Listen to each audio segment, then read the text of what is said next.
Hello guys, ഇപ്പോൾ തെരഞ്ഞെടുപ്പിൻ്റെ ഒരു 3-4 ഘട്ടം കഴിഞ്ഞതിന് ശേഷം അല്ലെങ്കിൽ 3-ാം ഘട്ടം മുതൽ ഇന്ത്യ മുന്നണി അധികാരത്തിൽ വരും എന്നുള്ളൊരു ട്രെൻഡാണ് നിലനിൽക്കുന്നത്. ഈ ഒരു ട്രെൻഡ് നിലനിൽക്കുന്നത് ഏറ്റവും കൂടുതൽ കേരളത്തിലാണ്. പിന്നെ കേരളം വിട്ടുകഴിഞ്ഞാൽ അത്ര വലിയൊരു ട്രെൻഡ് ഇന്ത്യ മുന്നണി അധികാരത്തിൽ വരുന്നൊന്നും ആരോടും പറയാൻ പോലും പറ്റില്ല, ആരും അത് വിശ്വസിക്കില്ല. പിന്നെ കേരളം വിട്ടുപോയി കഴിഞ്ഞാൽ ഒരു ആൻറ്റി BJP മീഡിയയിലൊക്കെ ആ ഒരു ട്രെൻഡ് നിലനിൽക്കുന്നുണ്ട്. അല്ലെങ്കിൽ കോൺഗ്രസ്സിന് ഒരുപാട് സപ്പോർട്ട് ചെയ്യുന്ന അല്ലെങ്കിൽ BJPനെ എതിർക്കുന്ന രാഷ്ട്രീയ പാർട്ടികളെ സപ്പോർട്ട് ചെയ്യുന്നവരൊക്കെ അതൊക്കെ വിശ്വസിക്കുന്നു. പക്ഷേ എന്താണ് അതിലെ റിയാലിറ്റി എന്താണ് നമുക്ക് നോക്കാം. തീർച്ചയായിട്ടും തെരഞ്ഞെടുപ്പിൻ്റെ ആദ്യ ഘട്ടങ്ങളിൽ, അതായത് 1-ാം ഘട്ടമോ 2-ാം ഘട്ടത്തിൻ്റെ ഒക്കെ സമയത്ത് ഇതൊരു ഏകപക്ഷീയമായ തിരഞ്ഞെടുപ്പായിരിക്കുമെന്ന് എല്ലാവർക്കും അറിയാം.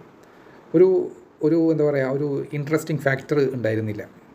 കാരണം ഒരു ഏകപക്ഷീയമായ തിരഞ്ഞെടുപ്പ് BJP അധികാരത്തിൽ വരുന്നുള്ള കാര്യം 100% ഉറപ്പാണ്. ആകുള്ളൊരു സംശയം എന്ന് പറയുന്നത് BJPക്ക് 400 സീറ്റ് കിട്ടുമോ, അല്ലെങ്കിൽ NDAക്ക് 400 സീറ്റ് കിട്ടുമോ, 350 കിട്ടുമോ, 300 കിട്ടുമോ, അങ്ങനെയുള്ള ചോദ്യങ്ങളും.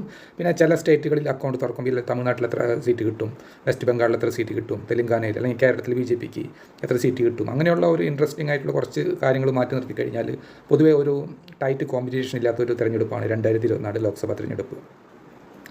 പ്രത്യേകിച്ച് കേരളത്തിലെ പോപ്പുലേഷൻ എന്ന് പറയുന്നത് വളരെ രാഷ്ട്രീയമായിട്ട് ഒരുപാട് മുന്നോട്ട് നിൽക്കുന്ന ഒരു സമൂഹമാണ്. അത് രാഷ്ട്രീയത്തിന് ആവശ്യത്തിൽ കൂടുതൽ പ്രാധാന്യം കൊടുക്കുന്ന ഒരു ജനവിഭാഗമാണ് മലയാളികൾ. അത് നല്ലതല്ല, എന്നാലും മലയാളികൾ അങ്ങനെയാണ്.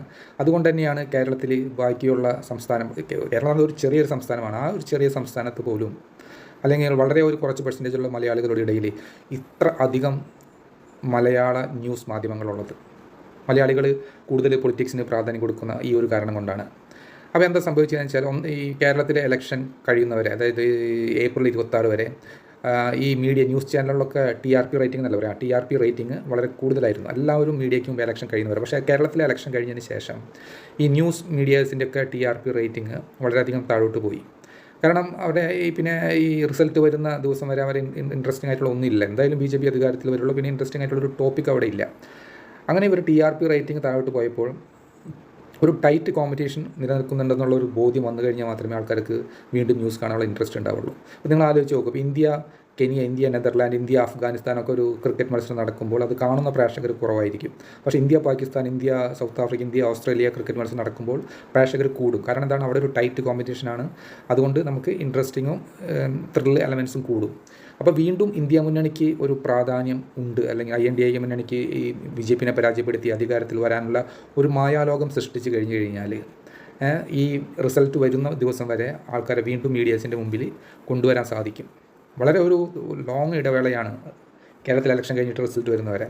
അപ്പോൾ അതിനുവേണ്ടി ആണ് മെയിനായിട്ട് ഈ മീഡിയക്കാർ ഈ ആൻറ്റി BJP പ്രേക്ഷകരെ മെയിനായിട്ട് ആൻറ്റി BJP പ്രേക്ഷകരെ ഉന്നം വെച്ചിട്ട് ഇങ്ങനെ ഒരു മായാലോകം സൃഷ്ടിച്ചെടുത്തിട്ട് അവരെ ഇപ്പോൾ എല്ലാവർക്കും വീണ്ടും വളരെ ത്രില്ലാണ്. അതായത് BJPക്കാരാണെങ്കിലും കോൺഗ്രസ്സുകാരാണെങ്കിലും CPMകാരാണെങ്കിലും AAPക്കാരാണെങ്കിലും എല്ലാവരും ഇപ്പോൾ രാത്രി ഓരോ ഡിബേറ്റിൻ്റെ മുമ്പിലാണ്. കാരണം അവിടെ ഒരു ടൈറ്റ് കോമ്പറ്റീഷനുള്ള ഒരു മായാലോകം സൃഷ്ടിച്ചെടുക്കാൻ മീഡിയസിനായി.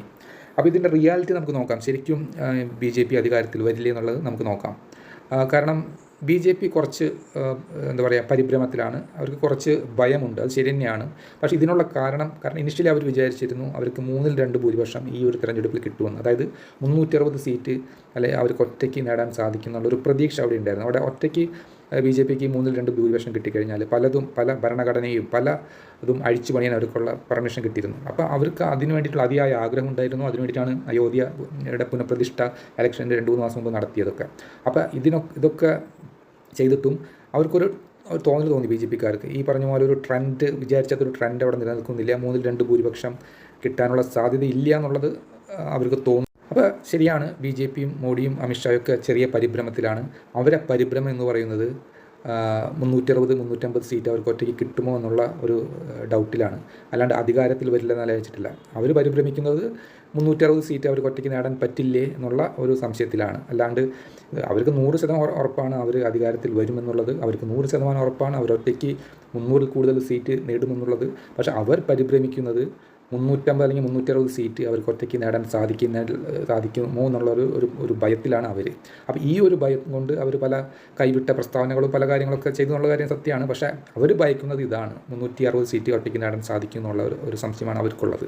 അപ്പോൾ ഈ ഒരു ഭയം ഈ കേരള മാധ്യമങ്ങളും ആൻറ്റി BJP മാധ്യമങ്ങളും അത് BJP അധികാരത്തിൽ വരുമോ എന്നുള്ളത്, കിട്ടുമോ 100 സീറ്റ് പോലും ഭൂരിപക്ഷം കിട്ടില്ല എന്നുള്ള ഭയപ്പാടിലാണ് മോദിയും അമിത്ഷായും ഇങ്ങനെ പ്രസംഗിക്കുന്നത്, ഇങ്ങനെ പ്രസ്താവനകളൊക്കെ ഇറക്കുന്നത് എന്നുള്ളൊരു തോന്നൽ അവർ ഈ ആൻറ്റി BJP പ്രേക്ഷകർക്കിടയിൽ സൃഷ്ടിക്കുകയാണ്.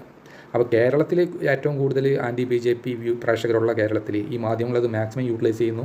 ഈ പാവം ആൻറ്റി BJP പ്രേക്ഷകരെ അവർ മാക്സിമം പറ്റിക്കുന്നു. അങ്ങനെ അവർക്ക് തോന്നും 100% INDA മുന്നണി അല്ലെങ്കിൽ രാഹുൽ ഗാന്ധി അധികാരത്തിൽ വരുന്നു, അവർ വെറുതെ സ്വപ്നം കാണുന്നു.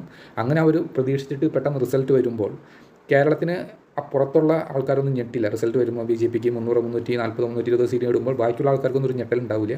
മലയാളികൾ ഞെട്ടും. കാരണം മലയാളികളെ ഈ മാധ്യമങ്ങൾ ഒരു മായാലോകത്തിൽ വിഡ്ഢികളാക്കിക്കൊണ്ടിരിക്കുന്നത് കാരണം മലയാളികൾ മാത്രം റിസൾട്ട് വരുമ്പോൾ ഞെട്ടുകയും മലയാളികൾ അത് EVMൻ്റെ കുഴപ്പമാണെന്ന് EVMനെ കുറ്റപ്പെടുത്തുകയും ചെയ്യും. അതാണ് ഇപ്പോൾ കേരളത്തിൽ സംഭവിച്ചുകൊണ്ടിരിക്കുന്നത്. അപ്പോൾ നിങ്ങളൊരു ആൻറ്റി BJP ആൾക്കാരാണെങ്കിൽ ഈ മാധ്യമങ്ങളുടെ ഈ പെറ്റിക്കൽസിൽ പെടാതെ കുറച്ച് ഗ്രൗണ്ട് ലെവലിലൊക്കെ ഒന്ന് ചിന്തിച്ചിട്ട് മനസ്സിലാക്കൂ. അല്ലെങ്കിൽ നിങ്ങൾക്ക് റിസൾട്ട് വരുമ്പോൾ നിങ്ങൾ ഞെട്ടിപ്പോവും. ചിലപ്പോൾ EVMനൊക്കെ കുറ്റം പറയേണ്ടതായിട്ട് വരും. ഇതാണ് സത്യാവസ്ഥ.